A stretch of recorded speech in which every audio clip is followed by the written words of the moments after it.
Alam mo ba kung saan nagmula ang geologs? Parang mahirap hanapin ang isang primary source para dito. Pero may mga theories na naglalagay ng iba't ibang pinagmulan. Ang isang theory ay nagsasabi na nagmula ito kay Jolina Magdangal, yung sikat na aktres at mga awit. Parang galing daw sa pangalan niya, Jolina, tapos yung logs. Pero may ibang nagsasabi na galing daw sa diolog na pinaghalo-halong tilis, tuyo at itlog. Parang yung mga pagkaing nakakain ng mga mahirap. Pero may isa pang teorya na nagsasabi na galing daw sa estudyanteng mga pribadong paaralan. Ginagamit daw nila to para tawagin mga estudyante sa publikong paaralan o yung mga tambay sa kanto. So ano nga ba ang geologs? Parang wala talagang tiyak na kahulugan, pero karaniwang ginagamit to para tawagin yung mga taong out of style, baduy o hindi nakakasabay sa uso. Parang yung mga damit nila na mga pananalita at mga kilos medyo outdated na. Kailan ba nagsimula ang geologs? Parang noong late 90s pa ata, 'di ba? Yung panahon na uso yung mga baggy jeans, oversized shirt at mga bling-bling na alahas. Pero syempre, hindi naman talagang gangster ang mga geologs. Meron bang geologs hanggang ngayon? Oo naman, parang ang geologs ay nagiging trend din naman yung mga uso ngayon. Baka makonsider ang geologs din sa mga susunod na taon.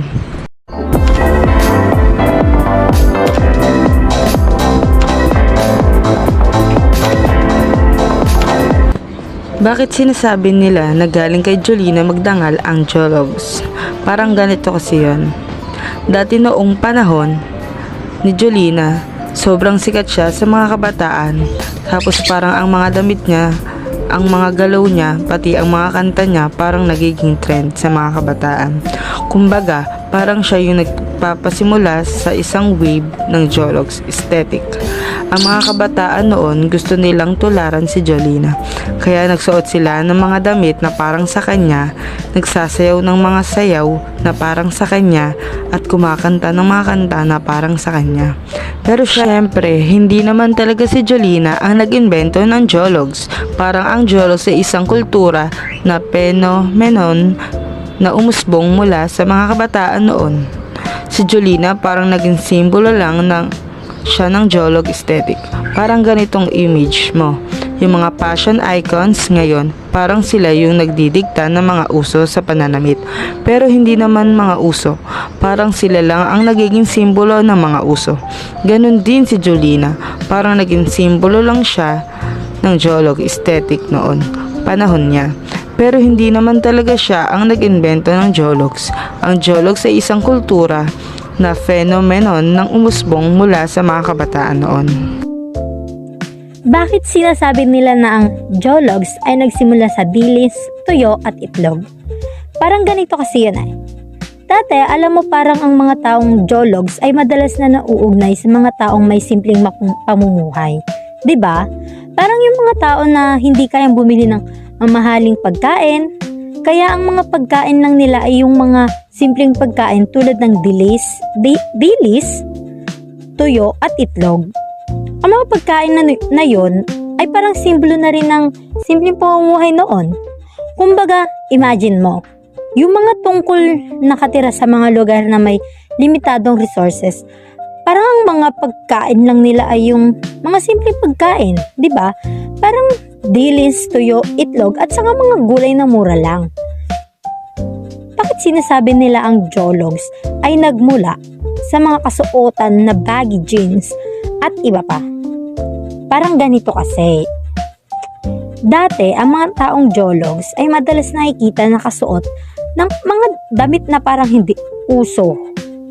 Parang yung mga damit na sobrang maluwag, parang hindi naka-fit sa katawan at parang hindi na uso.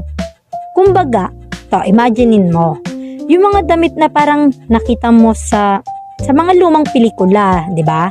Parang yung mga damit na sobrang malalapad, yung mga pantalon na sobrang baba, at yung mga damit na parang hindi na uso ngayon. Tsaka mga taong Jologs ay madalas na nakikita na nakasuot ng mga damit na yun. Ang mga damit nila ay parang hindi nila inaalagaan. Parang hindi sila nag-e-effort na magmukhang presentable. Parang ang mga damit nila ay parang simbolo na rin ng pagiging Jologs. Pero alam mo ba, parang hindi naman talaga lahat ng taong nakasuot ng baggy jeans ay Jologs. Parang ang mga baggy jeans ay naging uso rin naman noon, 'di ba? Which is ang mga damit na 'yon ay parang naging simbolo na rin ng pagiging cool noon. Bakit kailangan natin malaman o pag-aaralan ang anatomiya ng Jologs? So basically, kaya pinag-aaralan yung word na Jologs kasi it's part of the Filipino language and culture, especially in pop culture.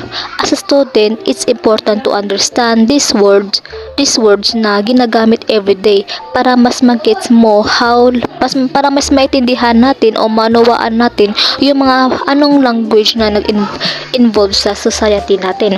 Like Jologs, meron siyang deep connection sa social and cultural aspect. Meron siyang iba't ibang theories na ngayon lang natin nalalaman. Usually, people use it to describe things or people na parang low quality or medyo baduy in the eyes of others. So when you study Jologs, it's not about the word itself, but also kung ano yung meaning niya when it comes to identify class and culture. In short, if alam mo yung mga ganitong words, mas maging aware ka sa mga sinasabi mo through social dynamics and mas broad yung understanding mo about different kinds of people.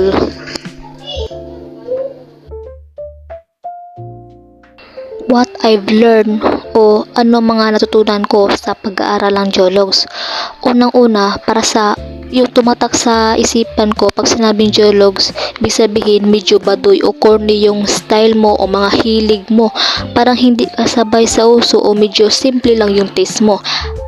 Halimbawa po yung mahilig ka sa sobrang dramatic na mga love songs o movies na pangmasa, pangramihan, tapos yung damit mo ay parang luma or makulay na hindi naman bagay sa mga social na uso, ay pwedeng makonsider na Jologs.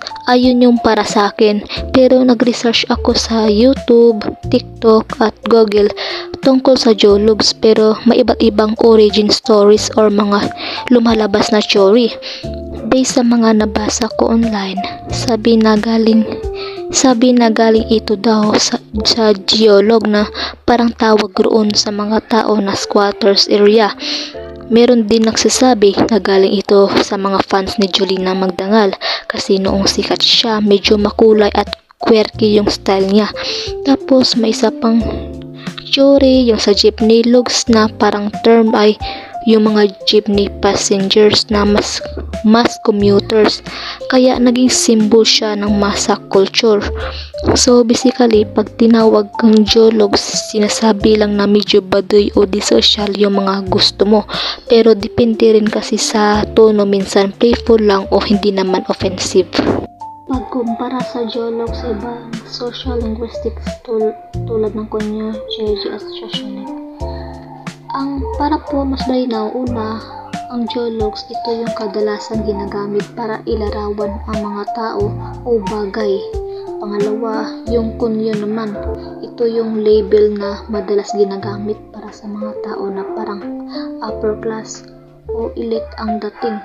Madalas sila yung mga kaya tapos mga combination ng English at Tagalog, which is Taglish ang pagsasalita nila. Kaya naging kunyotok yung tawag. Halimbawa, mga kaibigan natin, tipong ganito magsasalita. Wait lang, I'm so pagod na. Let's eat na. Parang perception nila yung kunyo at ay social privilege. Ang Jijimon ay isang uri ng pagtitext o pagsalita kung saan kaunti lamang ang nakaintindi dito. Halimbawa niyan, yung JJ o Jijimon, tumutukoy naman ito sa paraan ng pagsasalita o pagtitext. Yung Jologs, tumutukoy siya sa mga fashion o mga nakikita. Yung kunyo naman, tumutukoy siya sa pananalitaan ng tao. Itong JJ naman, pwede rin nagkaroon ng fashion yung Jejimon. So, kadalasan nito ay nabibigyan siyang negative connotation. Lastly, social. Ito naman ang label para sa mga tao o bagay na considered high class, fashionable at trendy. In short, lahat ng terms na ito kabilang ang geologs ay sumasalamin sa socio-cultural dynamics ng lipunan natin. Ang salitang geologs ay direktang konektado sa salitang kultural popular. Ano ba ang kulturang popular? Ang kulturang popular ay tumutukoy sa mga kaugalian, paniniwala, uso at mga bagay na madaling tanggapin at naunahan ng karamihan, lalo na ang masa. Kasama dito ang musika, fashion, media. Paano ito konektado sa geologs? Ang geologs ay isang representasyon o working class culture, habang ang geologs ay minsan binibigyan ng negatibong kahulugan na parang baduy o mababang klase. Then, ang geologs ay nagiging label para sa mga bagay o tao na hindi tugma sa tinatawag na mainstream o high class culture.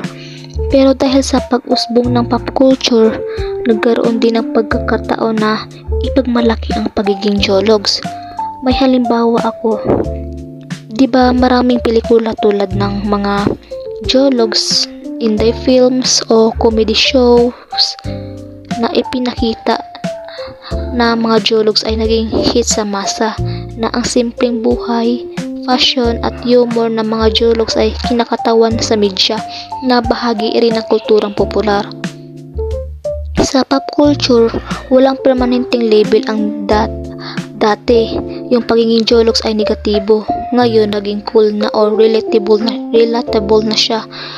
Lastly, ang kulturang popular ay patuloy na humuhubog sa kalusugan ng geologs. Ang mga tao sa social media, lalo na sa platform, nanonood sila tulad ng TikTok at YouTube. Sa ganitong paraan, nagiging bahagi ng pop culture ang cultural ng geologs, dahil patuloy pa rin siya ginagamit at nire-redefine at ini-integrate sa buhay ng masa. Ang aking sariling pananaw o paniniwala, ang salitang geologs ay nagkakaroon ng iba't ibang kahulugan depende sa perspektibo ng tao at sa mga konteksto ng paggamit nito. Tradisyonal na inuugnay ang geolog sa mga bagay na di gaanong katanggap-tanggap sa mainstream o sa mga bagay na itinuturing na maduy o mababang uri ng mga tao. Mula sa mas makakariwasang klase sa simpleng paliwanag, ang geologs ay minsan nagiging level o kultura, ugali o estilo ng mga taong hindi sumusunod sa modernong uso o sophisticated na pumantayan ng ilang grupo. Gayunpaman, sa paglipas ng panahon, ang konsepto ng pagiging geologs ay nagkaroon din ng positibong aspekto para sa iba. Para sa ilan, ito ay simbolo ng pagiging tao, simple at walang pretensyon sa kanilang pamumuhay. Isang uri ng pagiging masa na hindi nahuhusgahan ng mga pamantayan ng elite o ng lipunan. Sa aking pananaw, ang kahulugan ng geologs ay depende sa intasyon o konteksto ng paggamit nito. Maaring itong gamitin bilang pang-uuyam, ngunit maaari rin itong maging simbolo ng pagiging tunay at konektado sa masang Pilipino.